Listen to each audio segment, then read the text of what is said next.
Yeah, definitely. All right, so let's get to the teams that are eliminated from playoff contention here. We got 6 teams here. Hmm. Let's go backwards. As we said last week, we did the teams that didn't make the playoffs last week. Gave them the rest of the year. Goodbye, they're gone. We have 6 more that want to get by this weekend. So let's start first with the Las Vegas Raiders, Kyle.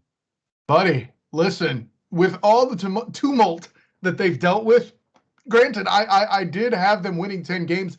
I did not have them making the playoffs because I thought the Chargers would win a few more games than they did. That all being said, they came to class dealing with all sorts of issues at home, and I felt like they came to school without lunches. They were on the free school lunch program, and yet somehow they found a way to come up with excellent grades. And let's be honest, DJ Christian, David Carr getting sacked late in the game and then putting his team back together to get the first down without a timeout, very next play, to put his team into the red zone and put his team in a striking distance to put that into overtime. But Kyle, it ended with an interception. No, he was forcing the ball in there because he had literally nowhere else to go. And David Carr made a fantastic play that just didn't end well. It didn't end the way it did. But he certainly put his team in position to win. And I have to put it on him because an interim coach is all great and did a good job. But Derek Carr. I said Derek all these times, and then I said David. That's weird. I don't understand that. I don't know why you do that. Derek Carr handled his damn business, and this team. Listen, you could have very easily quit on this season without John Gruden, and I'm not sitting here saying that they should be led into the gifted program or anything like that. But they did a fantastic job, and they deserve the B plus that I want to give to them. I'm gonna go further. I am an A. Because number one, they exceeded my expectations. I haven't won 7-8 games this year. They won 10, and they won 10 games with that situation. They had situations between the rug stuff with the killing the person in the car, and then whatnot, the DOI, and then the Gruden stuff, and everything down the line of that. And I'll meet you in the middle at A-. That's cool. Yeah, I just think at some point you look at this team, and this team, look, I think Derek Carr is one of the most undervalued quarterbacks in the league, if not. We've seen that. And actually, second most undervalued based on what happened this past weekend, but that's a whole other question. Continue. Right. And as bad things were in that game against the Bengals, they were in position to tie that game, and who knows what happens at that point. So the Raiders, in my opinion, with an interim coach and all that, and everything that's went on this team this year, and look, the Raiders are not the model of stability here. Then have not been for a very long time. What they did this year was commendable. And I have to give them an A. I just think what they did, it was just amazing, honestly. All right, we'll put me down for A-. We'll call it a compromise. And they were frisky late in the year. Oh, for sake. I love it. Look at it. All right. The next team here, we have the New England Patriots, who lost the Buffalo Bills. They struggled early, but we expected them to improve, and they did. Did they get lambasted in the playoffs? Yes. Did they get beat a lot worse than I thought they would? Yes. Am I taking points off for that? Only a few. But overall, listen, I tried to tell you people last year that the Patriots are a COVID outbreak away from being a playoff football team, and Mac Jones and company now proved it right. Because, listen, say what you will about Cam Newton being let go, Bill Belichick picked the guy that would not only get vaccinated, but do a whole lot of other stuff for the team before himself. And this is not me calling Cam Newton a bad guy, but his role, when you bring Cam in, you're doing it for swag, not for substance. Okay? He's not a guy that is going to, you've seen some of the press conferences with Mac Jones, man, and Cam's just not that guy. That's not bad. We both love Cam. We both love that swag, but that wasn't going to work in that locker room, apparently, based on the previous year, according to Bill Belichick, right? So we see what came through there. They did what they were supposed to do. The defense is going to be great. I'm going to be curious to see what they do in the draft. I'm going to put them, I have to put them at B plus A minus range myself. Yeah, I'm a B. Probably B plus too, because they did what they were supposed to do. At moments this year, they overshot themselves. At moments, there was a couple weeks there where you were saying, a Super Bowl contending team. We were saying that for a couple weeks actually. You said that. The AFC looked very wide open, and AFC just to credit, it's still wide open. But Correct. they're not they're clearly not on the level of Kansas City and the Buffalo Bills and all that just yet. I might have been more confident in them as a potential Super Bowl candidate. Granted, I never said that, but I'm more confident in them than I ever was in the Cowboys. Okay, fair enough. Let's say B. Like I said, Mac Jones has work to do. He had a decent year. For a rookie, he was awesome. Next question. He's a rookie. No big deal. It happens. But they do have something to build upon. This is not about the Belichick versus Brady thing, because stop with the whole bullshit that Brady's winning the divorce is because of that. Whatever. Who gives a shit? Okay. The fact that Belichick was able to recover this year after last year's COVID, bullshit and whatnot. Yeah, get a pass credit here. They did a good job here, and I think there's something to build here to see Mac Jones second year. If he can build in this season going forward, give him a B. So there you go. All right, next team here we have the Philadelphia Eagles, who lost to Tampa Bay Buccaneers. So let's pump the brakes a little bit. All the people that precisely lost their mind about A, the Eagles losing, and B, the way they lost. What is it I've been throwing at Big Jim lately on the Huddle Up podcast? Bing! As a gif from Lucifer. I tried to tell you, but you wouldn't listen. And granted, all of us on the Huddle Up podcast, even our AJ Hawk stand-in, Matt, who is an Eagles fan himself, told you that Philly would lose. If you're surprised they lost by a lot, like it appears Matt also is, that I can't account for. That is a you problem. The fact that they made the playoffs is surprising, but I think it's mostly because there's an extra playoff spot. I think they too have something to build on. A lot of people are jettisoning Hurts as if he's the issue. I'm not prepared to say that yet. If they could keep the offensive line healthy throughout an entire season, perhaps a weapon or two would be nice. I think you could see Hurts be at the very least a serviceable quarterback. Let's say kind of a poor man's Dakota Prescott kind of guy. I say all the above to say I would put the Eagles at a C+. Wow. Because they aren't that bad, and I see them able to do more. Wow, I guess I'm generous. I gave him an A because an A. Wow. I mean, you got to remember. So like, I get that, but I get giving them praise. But damn it, EJ. At the end of the day, they have a 9-8 record. That's not an A to me. Their ceiling to me was 5 wins. They were, in my opinion, supposed to be the bottom of the fucking league of teams. In my opinion, true.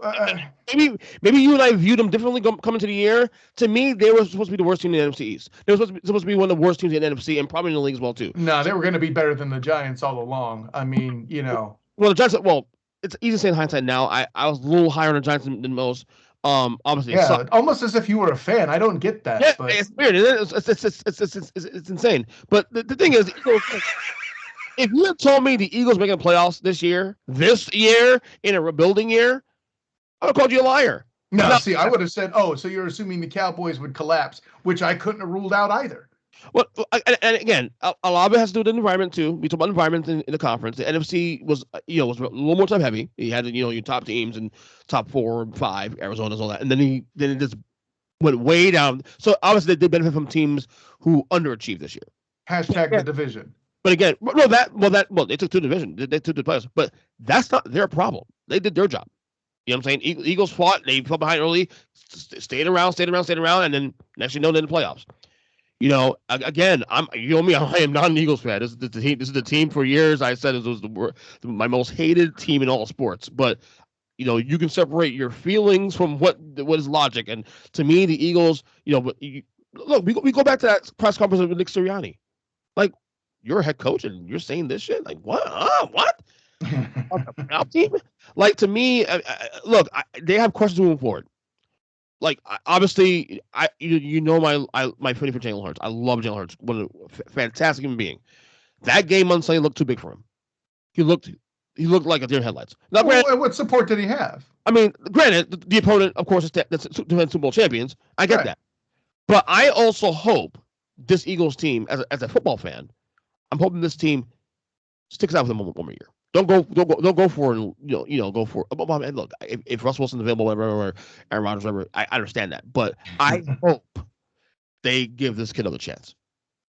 No, I'm with you too, and I'll say this because I'm getting sick of they did what they were supposed to and they beat the teams in front of them. Listen, okay, they should be a 500 team, but you can't have 500 anymore. All right, so there's that. A, B. They did beat the teams, 9 of the teams in front of them, okay, but they had a lot of help getting into these playoffs, Ernest Christian. They did not do that by themselves. A lot of people had to tank in order for them to get to where they are. So, I don't want to hear this, they people was in front of them. They had help, okay? Now, if you want to say, Kyle, C+ is too harsh, it should be a B-, okay, maybe you can sell me. A, get the out of here, I get it. Anyway, next team here, this should be interesting. Here we go. The Dallas Cowboys, who were eliminated by the San Francisco 49ers. Your Niners, by the way. Yes, my 49ers and your Cowboys, I might add. And you and Jim, listen, that Lucifer drop is more relevant to this team than literally any other in the damn league when it comes to you two. I tried to tell you, but you wouldn't listen. So for me, the Cowboys did exactly what the damn Cowboys were going to do from week 1. Win this division, get ousted early. End of story. Why are we so confused by that? That's why they're going to get a firm, solid, non-negotiable C. You're meant to do this. You did that. Now, the reason why people are wanting to get all in their feels about, I almost said Jason Garrett, Mike McCarthy and Kellen, I'm going to say Kellen Clemens. That's not the name. Kellen Moore. What's that? Kellen Moore. Kellen Moore. Thank you. We can get into that big conversation. At the end of the day, I don't necessarily think they are the biggest problem per se. I think a lot of people are relying on an offensive line that ain't what they used to be. You've heard me say this on this podcast and on Huddle Up. Bing, bing. Bing, but bing. If you're going to fire McCarthy, Kellen Moore must go too. Wow, interesting. That's an interesting take there, actually, though, because look, I'm not justifying. I'm not saying or advocating for McCarthy get fired. Mm-hmm. I'm not either. It would not surprise me they do it though. Right. No, I'm not prepared to advocate for him. I think a lot of it will be. I don't necessarily feel like he's lost the locker room or anything like that. But then again, I'm not Dallas media, so I don't see that. Right. I have no reason to question either of those things. For me, Kellen Moore is the biggest question. Then it is Mike McCarthy, personally. But that's a whole other thing. Guys, by the way, stop acting like Byron Leftwich is going to take this job. I don't think he wants it, and I don't think Jerry gives it to him. So we need to stop that right now, okay? I would love to see it. Don't get it twisted. But, yeah. Of course, selfishly, I'm hoping that he actually ends up in Jacksonville. I would love to cover him. Anyways. You gave him a C, right? I did. I also gave him a C as well, too. I agree with 100% on that one. Wait. But they're a Super Bowl contender, EJ. How do you get a C? They look, I was wrong. I was clearly wrong about that. I bought into the hype early in the year, absolutely. And second half of the year, they were a little more consistent. And, they do that. They do this thing every time. You start believing this team. And then when you start to say, okay, this team can win a couple of games and you start to. Well, me and many people. I'm not the only one. I'm not saying you, but many people have bought into. Oh no, it's not that you're saying me. It's I'm distancing myself. No, I'm not distancing myself. I was wrong. Period. On this, they are not a Super Bowl contending team, obviously, and the clues were there by week 13, week 14. To me, the first week loss. 13 the clues were there long ago when they couldn't beat the Chargers. Well, they beat the Chargers though. Or not the Chargers. I'm sorry. Who was it they lost? The Raiders. I think there was a game before that. I'll get back to you on it, but yeah. To me, the first concern was when they lost the Raiders at Thanksgiving. That was the first concern. Yeah, no, I was way before. Now, I'll find it. They did turn it around next week, beat Atlanta by 48 points, whatever. But the point is, they Falcons. No, right. But the point is, though, they became a team that was very consistent. They win one game against Washington by 50 to 3, whatever that was. Then they lose to Arizona a week after that. Then they beat Philadelphia, close out the year, and then they lose to San Francisco at home on the playoffs. So that's they crush a weak ass team, and then they get destroyed by a good one. Yeah, sounds team, a playoff contender, all that, but clearly they are not ready for the big leagues here. The McCarthy, like I said, McCarthy thing also, like I said, I'm not advocating him get fired. Would not surprise me. The Dak narrative, he's a good quarterback. He's top 10, bottom top 10, obviously, in my opinion. But, there's a ceiling there. There's a ceiling with Dak, unfortunately. What else? Before Thanksgiving when they lost to the Broncos. That was concerning. But the thing is, that's what did it for me. And by the way, it was the Broncos who they lost to before the Falcons. But my argument was that at the time, though, was that when they lost those games, in the past, it would start an avalanche of losses. This year, they were actually winning those games, the returning windows. So there was a bit of like so they lose a game, they bounce back big and win the next week. That's why I kind of bought into the hype a little bit. To me, is this. Is this year successful? To some degree, it's satisfactory. But for Jerry Jones, for them to have a year where you had to get a B or more in another grade, they had to win at least one playoff game. They didn't do that, and that's my line. So then it wasn't satisfactory.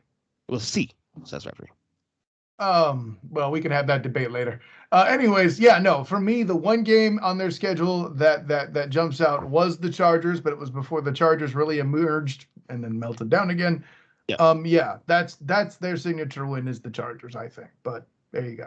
By the way, the play call at the end of the game, the sneak, no problem with the play call. The execution was horrible though. There was no problem with the play call, and actually everything was going really well until Dak handed it to the center. And as a matter of fact, for all the ish that wants to be talked on that official, bullshit. That official went through an NFL quarterback and center to spot the ball. He didn't have to give his body up like that. He was that devoted to help them, despite the fact Dak was stupid. I'm going to say it, folks, and I like Dakota Prescott. Dak was stupid. Okay? Yeah.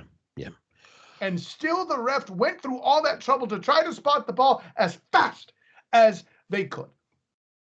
So, yeah, All righty, here we go. The Pittsburgh Steelers, who lost to the Kansas City Chiefs. Sucks to see Ben retire. Unofficially, but it's gonna happen. Yeah, no. Listen, okay, he's in Clay Aiken status, dude. He's out. Anyway, I like that. Anyways, no. Yeah, it's really hard to grade this team because they've won a lot of games they shouldn't have, and they lost plenty that they shouldn't have. Also, Juju getting hurt and various injury things. I mean, when TJ Watt is hurt, that team's in huge trouble.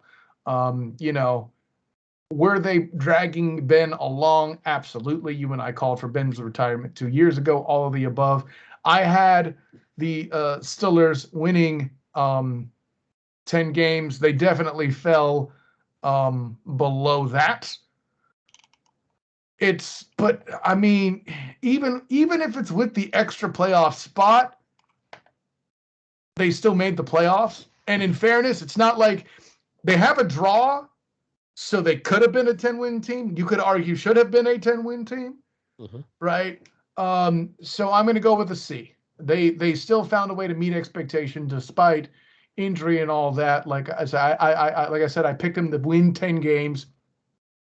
And they still did that despite all the stuff they did. So I'm going to put them at a C, and let's just hope they can draft well next year. Right. I actually gave them a B because I had lower expectations for them entering the year because we thought the Browns would be good. We thought a lot of teams, the Chargers, and because of these teams we that underwhelmed us during the AFC, obviously you got to take teams out of the equation. And when those teams out, the Steelers, I didn't think the Steelers would be horrible. I thought they'd be like 8-9, whatever, and they were 9-7-1. And if they beat Detroit to the time and Ben plays that game, maybe they win 10 games and stuff. And but to me, it was the way that they fought all year long. They fought, and the AFC was a wide open. We all trade Pittsburgh as has been because everybody else is going to find a way in the playoffs, and somehow, some way, they just do their job, win the games they need to win. And Mike Tomlin, to me, again, one of the most undervalued coaches in the last quarter century, in my opinion. They did their job and they got to the playoffs, which, in my opinion, was a shock in itself. Even if so to me, when you look at it as a whole totality and also expectations I had coming to the year, they surpassed them. So I got and it did it with bad quarterback play. I know we got an argument a couple nights ago on social media about if you throw an Aaron Rodgers or a Russell Wilson in the mix, they immediately are a Super Bowl contender in the AFC, and I stand by that. I mean, yes, the O-line's a little bit average, but again, I've seen Russ and Aaron do it with the same kind of line also too. The problem was Big Ben in discussion. Yeah. Well, I'll put it this way. Yeah. And first of all, let me make one amendment. I mentioned you had said something about people picking the Browns to make it to the AFC Championship last week, and I said, yeah, that's ridiculous. And I still believe them making the AFC Championship was a ridiculous thing. I always thought that was stupid. However, I did have them winning 12 games and failing. So right. I say all that to say that is where I agree with you. And I had 3 AFC North teams making the playoffs, and lo and behold, only one of them did. So, yeah. It was one of those 3? What's that? The Steelers one of those 3, obviously, right? Because there's no way in hell you had the Bengals getting in there. I'd have to look again. Here, it's in my reach. It had been a Steelers. It had been a Steelers. Like you pick 3 to get the playoffs. Obviously, the Steelers had to be one of those 3. There's no way in hell you had the Bengals making the playoffs before you started. No one. There's no way in hell. I have the Bengals at 12-4. Oh, actually, no, I did have the Steelers missing, but I do have I have the Steelers with 7 losses. So I am wrong. I had them missing, but they would miss. But you had right. You picked the record though. Yeah. I basically picked the record minus the draw. Right. So the bottom line, I had the Bengals getting in. I did. The bottom line is this though: we had better teams in AFC making the playoffs this year, entering the year. Ravens, Chargers, Colts. Maybe I don't know if we had the Colts in the same range of time. We thought maybe Miami could be Flurry and whatever, and a lot of teams in that mix, and the Steelers somehow still got in. Yeah, like the Eagles, environment happens, but you can't control. Environment happens. Good job, and they took advantage of the situation and they got there. So, Big Ben, obviously Hall of Famer, he will retire at some point. I don't see him come back. He definitely come back to the Steelers next year. I know that for a fact. Yeah, I'll give him a B. All right, and finally, this should be fun. Arizona Cardinals, who were eliminated last night by the Los Angeles Rams. Okay, so we could talk about all the scuttlebutt of what happened in the season and your inability to place them correctly for a number of weeks and all of that. At the end of the day, the Cardinals did exactly what I said they would. They got to the playoffs and lost before getting to the championship game. I don't know if I would have had them losing in the first week, but I'm pretty sure I would have had them losing to the Rams. So here we are. Well, great. So what makes it tough is part of the reason why a lot of that stuff happened was injuries. And my policy of not penalizing teams for injury. So I'm going to give them a B. I feel like they pulled off what I said they would despite adversity, including, by the way, at one point an injured quarterback. But we all both know that it was D-Hop's, that's DeAndre Hopkins, D-Hop's removal from the roster. That was really the big blow on offense. Shocking. When teams miss D-Hop, they do a lot worse. Just ask Houston. So, yeah, I'm going to go with a B. I went with B minus, actually. And the minus only came because of the way they melted down late in the year. It's hard to evaluate this team fairly because, we get lost in the mix of the year when this team does this for, they go 7-0, 7-1, 10-2, and then we always use the recency bias to determine what we do. Like people say, it matters how you finish too. So I don't want to call that recency bias. But other people will do that stuff. Other people will give them a D because of the way they melted. But the thing is, though, you have to go back to where you were in September. How did you evaluate this team entering the year? What happened? And then you evaluate. You take those two things and you make your. And this is what we're doing here, especially. To me, they in my opinion, no, you and I both on the same page. We both had NFC West, all 4 teams in. 3 got in, obviously. Yeah, and listen, if Rusty didn't get hurt, we can't rule out 4. But I digress. I mean, given what we saw with the two teams that made it in 6 and 7, yeah, absolutely.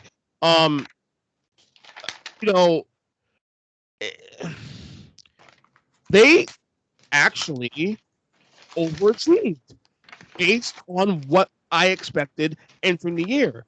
But it's the bad taste in our mouth is based on how things ended because of the way things started. So the minus comes in only because of the way things melted down in the end of the year. Was in full charge of the NFC West, and they blew that lead. That chance to win the NFC West anyway, week 18, and they blew that chance. And now you wonder. Now the question now is, whose fault is this? Is Kyler Murray the right guy for this moving forward full term? Is Cliff Kingsbury the problem? There's a whole lot of overreaction here. Why has it got to be somebody's fault, first of all? Like, right. Excuse me. Why has it got to be somebody's fault, first of all? Like, the stuff that they went through and still getting to where they did in the toughest division in football matters. And by the way, you're talking about maybe the way they ended wasn't great, but the way they finished was still as a top team in the top division in the NFL. Okay. Right. I mean, let's go through it real quick. Let's say they were the 3 seed. They might have lost to the Rams that placed against them, obviously. Do the Cardinals beat the Niners? Well, they had. Do the Cardinals beat the Eagles?